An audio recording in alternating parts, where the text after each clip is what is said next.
Good morning, it's September 11th. Thank you for joining us for News 8 This Week. I'm John Diaz. It's been 21 years since the September 11th attacks in New York, Washington, and Pennsylvania. Many, of course, remember where they were when they learned of the attacks, the events in New York unfolding on live television as millions of Americans watched. And more young people are learning about this in history books, but it is something many think about and remember every year. Joining us now to reflect on what happened is Colonel Daniel Mitchell, Garrison Commander at the Rock Island Arsenal. Thanks for joining us this morning. Thank you, John. I want to kind of take me back a little bit to where you were, what you remember from that day. You were just 2 years out of West Point when this happened. Yes. Yeah, so I had graduated from West Point 2 years prior, and in September of 2001, I was stationed out at Fort Lewis, Washington. And I was an infantry officer and serving an infantry unit out there. And, you know, there was always some feeling of excitement, hunger to try and prove ourselves, but there was no war, there was no conflict like we've experienced over the past 20 plus years. And so as a young infantry officer, you know, you're a young man, and you're just you're looking to kind of prove yourself, and you're looking for opportunities to learn leadership, and really loved the Army and what we did. And then, you know, the whole world changed. It became a very real thing after September 11th. And I can remember it being a sunny day that day, and all of a sudden, you know, the beeper goes off saying something's happened and you need to get into work. And, you know, then we start watching the news feeds like everybody else, and seeing a plane hit a building on television and wondering what exactly is going on here. And it was very shocking. It was very shocking that day. How did the events of that day shape your career and what you did? Because you had deployments, you worked in counterterrorism. It obviously shifted what perhaps your perception of your career was. Yes, it definitely, I think it's been a defining moment for the whole world, certainly for our country and for our military writ large, including myself. And so, you know, the desire to serve our country was something I'd always kind of felt was what I wanted to do, serve in the military.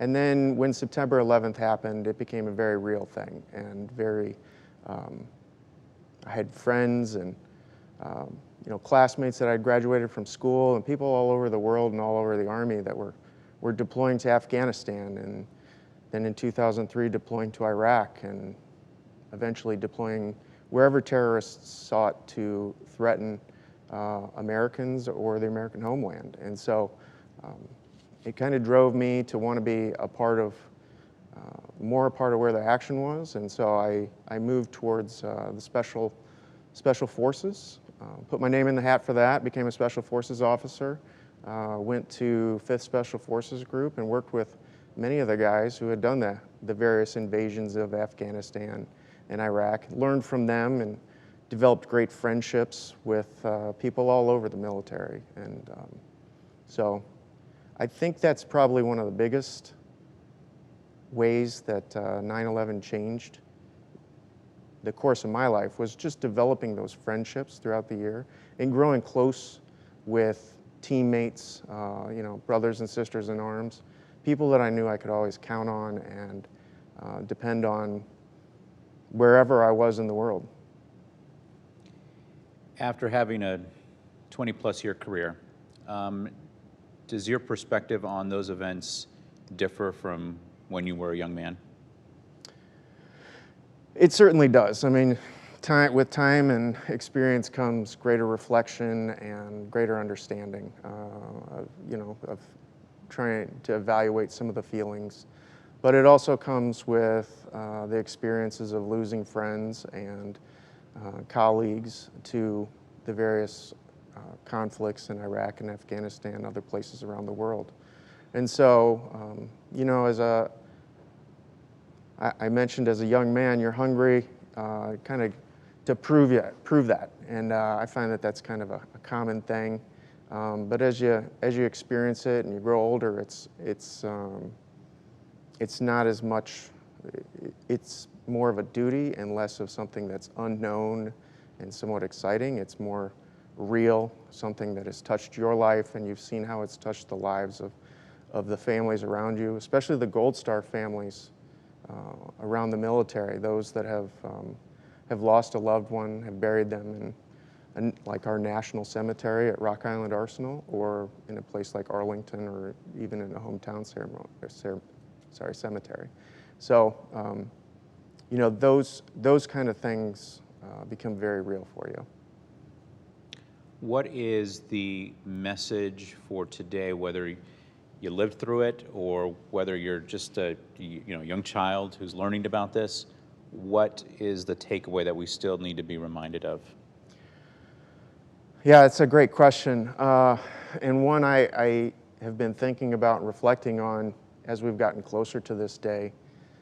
As a father and husband and friend and you know, the garrison commander here at Rock Island Arsenal, you know, it occurs to me that as my kids go through school and their history lessons start to include things that we lived growing up,